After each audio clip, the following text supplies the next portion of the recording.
I was told if we got 63 million, which we got at 2016, you can't lose. It's just impossible. And we topped it by millions, but we're going to have the most successful election ever coming up, and we're going to do things nobody thought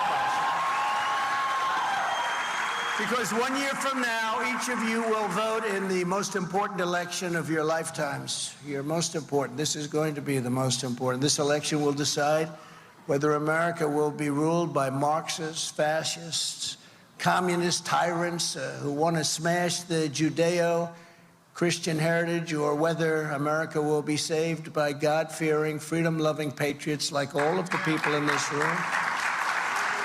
And if we stand together in this fight, we're going to defeat crooked Joe Biden if he runs. Is he going to make it to the starting gate? Every time I watch him do so badly, I say, oh, this is not good. No, I want him to do much better than he's doing, because I don't know if he's going to make it. But we're going to take back our country, we're going to take back our culture, and we're going to make America great again, greater than ever before. And I come here tonight bearing a very simple message. No president has ever fought for Christians as hard as I have, and I will keep on fighting for Christians as hard as I can for 4 more years in the White House, and we will do things that nobody has ever been able to do. Just think of what we already achieved with the help of many of the great people in this room. I know so many of you. We did more to uphold religious liberty than any administration in history, according to everybody. I fearlessly protected the religious freedoms of doctors, nurses, teachers, and faith groups like the Little Sisters of the Poor. I blocked the IRS from using the Johnson Amendment to interfere with pastors' freedom of speech. Very important. Very important. I stopped Barack Hussein Obama's hateful and bigoted assault on faith-based adoption and foster care services, and I restored your right to help those beautiful children find a loving family. I took historic action to defend the religious liberty of students in public schools and on college campuses, so important. And I was the first president to convene a meeting at the United Nations to end religious persecution worldwide. We did that. As president, thank you very much. As president, I stood proudly with our friend and ally, the State of Israel.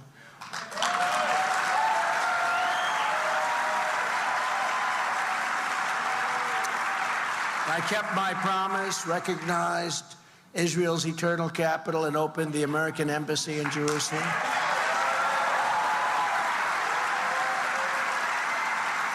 And I got the embassy built. I got the embassy built. They were starting to raise funds and do the funding, and they said it was going to cost $2 billion. And I said, $2 billion? And I told my people, do you have a site? We are the United States, and we have sites all over the place. And real estate, because I see a couple of my great real estate friends right here. And I said, you have a site that's a great site, much better than the one that they wanted to buy for a tremendous amount of money, way overpaying. That man, whoever owned that site, does not like me very much. He was going to make a fortune. And they came back to me the following day and said, yes, sir, we do have a site. We have a great site. Is there a building on it? Yes, there is. It's abandoned, but it's a very strong building, structurally good. And I took that building and I said, I called off everything. I had my people go and check it. I said, how much would it cost to rebuild that building and make it the embassy? They said, about $400,000. That's slightly less than $2 billion, right? And it's the first time I've ever said this in business. I said, you know, that sounds too cheap. It's usually that's too expensive. I said, that sounds too cheap. That's too inexpensive. So let's make it a little bit more. Let's spend a little bit more. We'll make it $500,000. And we got it built for $500,000, and we used Jerusalem stone. Jerusalem stone is a very rare and beautiful stone, unless you're in Jerusalem. And a friend of mine has a office space in a beautiful office building in New York, and every time I walk in, he tells me about, this is Jerusalem stone. Look, the wall opposite the elevator. And he's so proud of the Jerusalem stone. He said, I paid a fortune for it. He's told me that every time I walk in, he tells me about Jerusalem stone. So what I did is I said, do you think we could do the whole building in Jerusalem stone? Absolutely. We have so much Jerusalem stone here. I said, is it expensive? They said, not at all. It's cheap as you can imagine. Now, we did it in Jerusalem stone, and it is a truly beautiful embassy, and there's no reason for them ever to do anything else because it's a beauty, and it's the best location there is in Jerusalem, and it was a great honor. So we not only designated, we also got it built, and built many years ahead of schedule. So it was, and we saved approximately $2 billion, so that was okay too. But I also recognized they were working on this for 58 years. I recognized Israel's sovereignty over the Golan Heights, you know that, and took care of that. I was done. 52 years they worked on it. Planes would come in every season, planes that have meetings that would last for 2 days, and then they'd leave, nothing would happen. I got it done in about 12 minutes. And I withdrew the United States from the disastrous Iran nuclear deal. Disaster. And here at home, we totally transformed the federal judiciary, appointing nearly 300 judges to interpret the law and the Constitution as written. Very big thing. Together, all of us, we withstood vicious attacks to confirm 3 great Supreme Court justices, Neil Gorsuch, Brett Kavanaugh, and Amy Coney Barrett.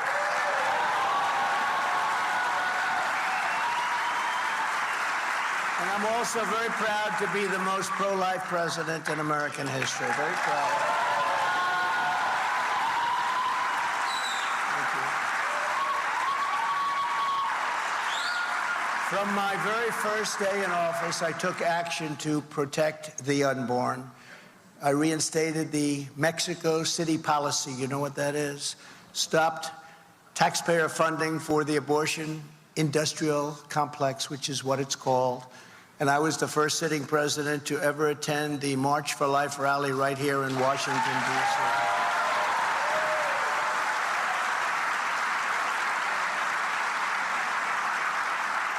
They all said they're going, but they never got there.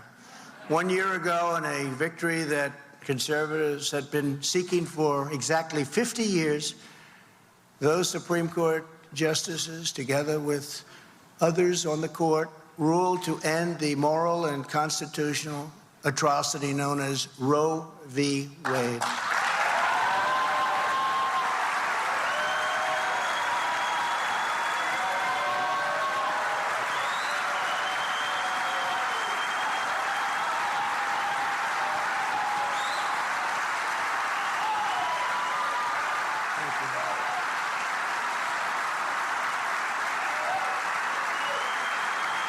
Thank you very much. So now pro-lifers have a tremendous power to negotiate, which they didn't have at all before the ruling. They had no power. They could do anything they wanted to the unborn. No power. You had nothing. You had no seat at the table. This moves the issue back to the states, which all legal scholars wanted on both sides. They wanted it to go back to the states. And like President Ronald Reagan before me, I support the 3 exceptions for rape, incest, and the life of the mother. And again, that's a decision that you're going to have to make for yourself, and you have to go by your heart and what you feel. But I do, and I will say politically, it's a very tough decision for some people, but very, very hard on elections. Very, very hard. This was, we had midterms, and this was an issue, you know. They are the radical ones. We are not the radical ones. They are the radical ones. Remember, the Democrats are the people that will do things that nobody thought anybody would ever do. They'll kill babies in the 5th, 6th, 7th, 8th, 9th month, and they'll even kill babies in some cases after birth. They are the radicals. We're not doing that. They're doing that. And I said to politicians, they just don't know how to talk about this issue. It's a complex issue, but they don't know how to talk about it. And if they don't speak about it correctly, they're not going to win. They're not going to win. And they turned it around, the Democrats mostly.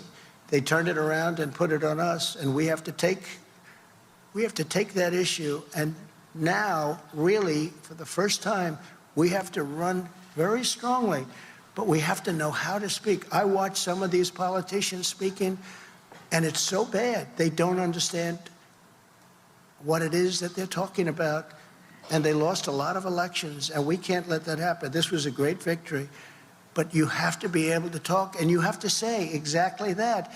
They are a group of people that are willing to do things that nobody thought ever would be acceptable.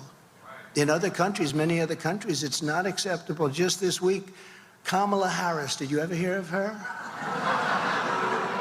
She refused 7 times in a row to say that she opposes abortion on demand. She refused to say it right up until the moment of birth. And again, in some cases, you have after birth, it's just murder after birth. And you have, in some cases, legislation. If you remember the former governor of Virginia, he got up, Michael Jackson, remember his wife said he was going to do, he got into a lot of trouble, and he was going to imitate Michael Jackson moonwalking, and his wife said, no, don't do it, and she saved him a great embarrassment. But he talked about the baby is born, and after the baby is born, we talk to the mother, and we make a decision on what to do. This is after the baby is born. And people have to understand what's going on. But now you have this tremendous power to negotiate something, and something will be negotiated because we have to bring our country together on this issue. Something's going to happen. We had to get rid of that. We did it from many standpoints, including every single scholar. Everybody wanted it to go back to the states. And now we can win elections on this issue. But it's very delicate, and explaining it properly is extremely important. Many politicians who are pro-life do not know how to properly discuss a topic which is so important to the people in this room and so important to millions and millions of people in our country. You know, that poll's 51-49, and it goes both ways. It's been that way for many years. Sometimes pro-life, it's 51, sometimes it's 49, but it's been this way for, there are other issues, by the way, that haven't been. They started off there, but now they're issues that have been settled. But it's 51-49, and it's been that way for many, many years. We gave them this incredible power to negotiate a great deal. We gave people representing us, and maybe that will be me, but we gave people representing us an incredible power to do something that's really a fantastic thing if we can do this. And we're going to get it done. And you all know what I mean. Before the termination of Roe v. Wade, there was just no power, no rights, no anything. So we're going to do something because done properly, our nation, after 52 years, can finally come together. It's a very important thing for so many different from so many different views. And just in finishing on that, and I think it's it's something we have to say, and something has to be said. We have to know how to deal with that issue properly. And again, you have to follow your heart. You have to follow your beliefs. You have to follow God. But it's an issue that we have to get resolved in our country. In another great victory for our movement last year, the Supreme Court issued a landmark decision protecting school prayer. So many great rulings. School prayer. And just a few months ago, the justices also ruled to do something that I never thought you'd see ever. You know, we're a merit-based country, and they put forward a decision where we have merit-based education again, so that if you are the hardest working student, and if you have all A's and you did well on your boards or whatever you have to do to get into school, somebody with C's and C pluses and B's aren't going to be taking your place. It's such an incredible victory. Most people thought that was not something that was going to get done, and it got done because we were able to appoint 3 people on top of some great people that are already on the Supreme Court. So every promise I made to Christians as a candidate, I delivered, and in many cases delivered much more than the promises I made. So it's an honor.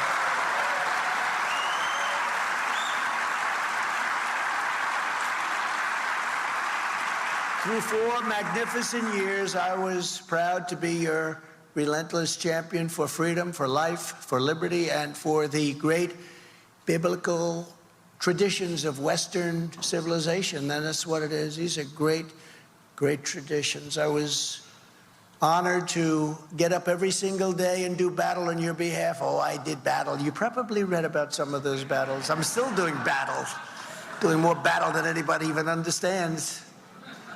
But I wanted to and had to stand up to the communists, the Marxists, the atheists, and the evil and demonic forces that want to destroy our country. They're destroying our country.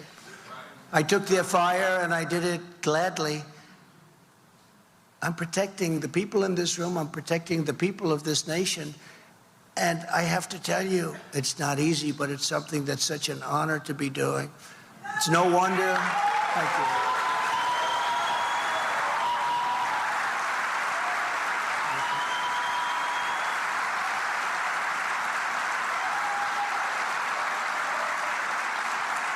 It's no wonder that this very sinister opposition is now tearing down every law and institution to try and stop us from vanquishing them from power forever.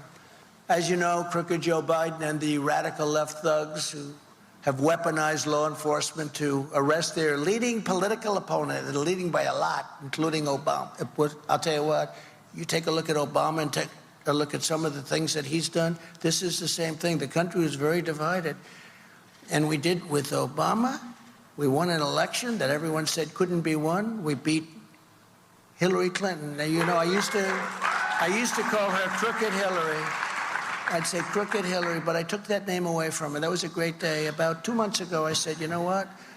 Because I don't like using names on people, doubles. I think we have a lot of words out there. So now I call her Beautiful Hillary. She's a beautiful woman. And rather than Sleepy Joe, we call him Crooked Joe because it's a very appropriate name.